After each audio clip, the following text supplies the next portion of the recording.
Hello बच्चों, welcome to the tutorial. तो चलिए बच्चों, आज हम एक्सरसाइज 1.1 का सेकंड पार्ट करेंगे। हमने फर्स्ट पार्ट जो है पिछले वीडियो में कर लिया था। आई होप आपको वो समझ आ गया होगा। तो चलिए इस क्वेश्चन को देखते हैं। आप इसमें क्या पूछा है हमें, इसमें भी हमें प्रॉपर्टीज़ जो है वो प्रॉपर्टीज़ अप्लाई करनी है और इस पार्ट को जो है वो सॉल्व करना है। तो अब देखिए, इसमें हमारे पास टर्म्स कितनी गिवन है। एक ये वाली टर्म है, क्योंकि यहाँ पे बीच में मल्टीप्लिकेशन है, एंड अगर मल्टीप्लिकेशन हो तो इसका मतलब होता है कि ये दोनों को अगर हम मल्टीप्लाई करेंगे तो वो एक ही टर्म बन जाएगी। वैसे ही हमारे पास ये भी एक है और ये, तो हमारे पास इस क्वेश्चन में 3 टर्म्स आर गिवन। ठीक है, तो अब इस क्वेश्चन को देखकर आपको कुछ लग रहा है कि किसी भी टर्म में इन तीनों में से किसी में कोई चीज़ सिमिलर है? तो जी हाँ, इसमें और ये थर्ड वाली में हमारे पास 2/5 सिमिलर है। ठीक है, तो सबसे पहले हम क्या कर लेते हैं, अगर हम इसको a मान लें और इस वाली टर्म को हम b मान लें, तो according to the commutative property a plus B equals to B plus A होता है।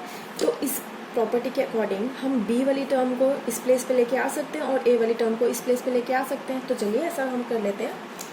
ये वाली टर्म को हम एज इट इज़ ऐसे ही रखेंगे और इन दोनों को हम इंटरचेंज कर देंगे। पहले ये वाली टर्म को लिख लेते हैं, +1/14 मल्टीप्लाई 2/15। देन ये वाली टर्म -1/6 मल्टीप्लाई 3/2। अब देखिए, इस टर्म में और इसमें हमारे पास 2/5 जो है वो कॉमन है, तो हम इसे कॉमन निकाल देते हैं। 2/5 कॉमन निकाल देंगे, जो चीज़ें हमारे पास रह गई उसको हम लिख लेते हैं। यहाँ पे हमारे पास है -3/7 और यहाँ पर 1/14। ठीक है, क्योंकि यहाँ से 2/5 हमने कॉमन ले लिया और जो ये वाली टर्म बच गई इसको हम एज इट इज़ ऐसे ही लिख लेते हैं। यहाँ पे यहाँ पर हमारी प्रॉपर्टी कौन सी लगी थी वो ज़रूर लिख लेना। तो यहाँ पे हमारी प्रॉपर्टी लगी है कम्यूटेटिव प्रॉपर्टी। ठीक है, अब यहाँ पे हमने इस पार्ट पे हमने क्या किया, यहाँ पे 2/5 को हम कॉमन लेके आ गए थे। अगर आपने प्रॉपर्टीज़ वाला लेक्चर देखा है तो आपको आपने वहाँ पे समझा था कि डिस्ट्रीब्यूटिव प्रॉपर्टी कौन सी होती है। अगर हमारे पास 2 टर्म्स हों और उसमें कोई एक टर्म जो हो वो सिमिलर हो तो हम उसे कॉमन ले लेते हैं। तो जैसे हमारे पास 2/5 था वो हमने कॉमन ले लिया, तो यहाँ पे कौन सी प्रॉपर्टी अप्लाई हुई है, यहाँ पे डिस्ट्रीब्यूटिव प्रॉपर्टी यहाँ पे अप्लाई हुई है। ठीक है, डिस्ट्रीब्यूटिव प्रॉपर्टी क्या होती है? Distributive property a multiply by b plus C, जिसको हम किस तरीके से लिखते हैं, ए बी प्लस ए सी ऐसे ही लिखते हैं। ठीक है, चलिए अब इसको हम सॉल्व कर लेते हैं। 2/5 ऐसे लिखेंगे। सबसे पहले हम इस ब्रैकेट को सॉल्व कर लेते हैं। तो इस ब्रैकेट को सॉल्व करने के लिए हमें 7 और 14 का सबसे पहले यहाँ पे एलसीएम लेना पड़ेगा। तो चलिए यहाँ पे हम 7 और 14 का एलसीएम ले लेते हैं।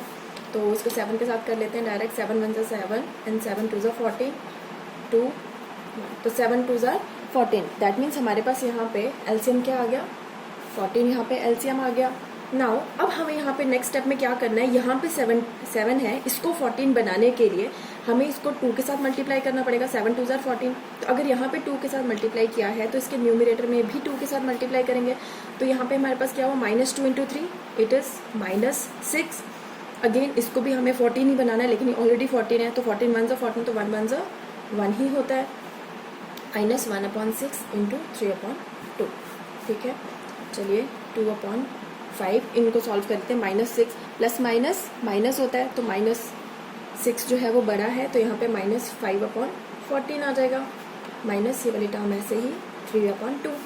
चलिए, अब आपको ये चीज़ पता है कि जो मल्टीप्लिकेशन का रूल होता है उसमें अगर कुछ ऊपर या नीचे डिनोमिनेटर या न्यूमिनेटर में कोई टर्म कट रही होती है तो हम उसको काट लेते हैं।